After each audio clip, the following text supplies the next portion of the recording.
Hello, my name is Donald Rothberg, and I'm one of the teachers here at Spirit Rock. One of the retreats that I teach every year is the Loving Kindness Retreat. And I also teach a lot on daily life practice and how to bring loving kindness into daily life. I live in Berkeley and teach a lot on both retreat practice and daily life practice. So I want to talk here on how loving kindness practice is about learning to lead with our hearts. You know, in a way, many of us in our lives have learned to lead with certain parts of our being. Some of us may come to an experience and we lead with our minds. You know, we try to figure something out, we see certain things, we analyze. Others of us may come more with our hearts. We may come into a situation and we may be emotionally savvy as to what's going on. And others of us lead, we might say, with our bodies. We're more physical, we're more present. I think actually, as we practice meditation of various kinds, we actually learn to be competent. We learn to have the capacity to learn with all of these parts of ourselves. We really grow in all the parts, with our mind, our wisdom, our hearts, and our bodies.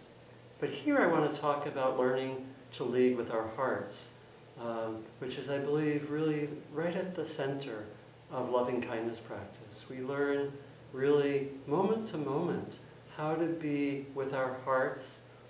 We repeat these phrases, which those of you who've learned the practice know is how we develop a method for leading with our hearts. We repeat moment to moment really wishes that come from our hearts. You know, and ultimately the loving kindness is really the quality of the open, caring heart manifesting. We use these different techniques to bring that out. Ultimately, it's a way of saying, can I locate my life in my heart moment by moment? Can I be in the situation and lead with my heart? You know, ultimately we want to combine the heart with wisdom and grounding in the body, but the training is really to lead with our hearts. There's a beautiful story which to me manifests a high degree of capacity of leading with the heart. It comes from a woman whom I once met named Shirley Chisholm, who was a congresswoman from New York. She was the first, I believe, the first African-American congresswoman. And when I was 18 and 19, I worked in the US Congress, and I met her. And this story came a few years after I met her. She was running for president in 1972 and was, I believe, the first African-American woman ever to run for president. As you probably know, she did not win, but she had a very strong campaign. One of the other candidates was George Wallace, who was, in a way, a racist and arch segregationist. He later came to repudiate his own racism quite beautifully, and Shirley Chisholm was actually involved with that, which is the story.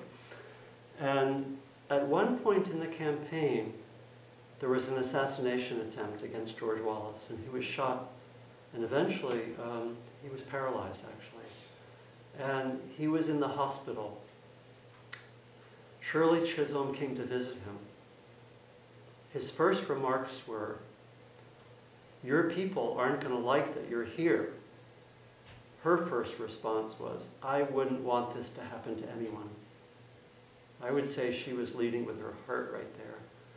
And that in itself is a very powerful and beautiful story. But what happened later was quite remarkable. She was, I think 1 or 2 years later, leading a campaign in Congress or having a bill to raise the minimum wage. She needed help from Southern Congress people. George Wallace helped her, and the bill was passed. And years later, actually not that long after that, George Wallace repudiated his past political positions and came to be a force for reconciliation among different racial and ethnic groups. So the leading with the heart is incredibly powerful. It's simple. We do it moment to moment, just having care in every moment in relation to others, in relation to ourselves. Over time, it can be a force that can change the world.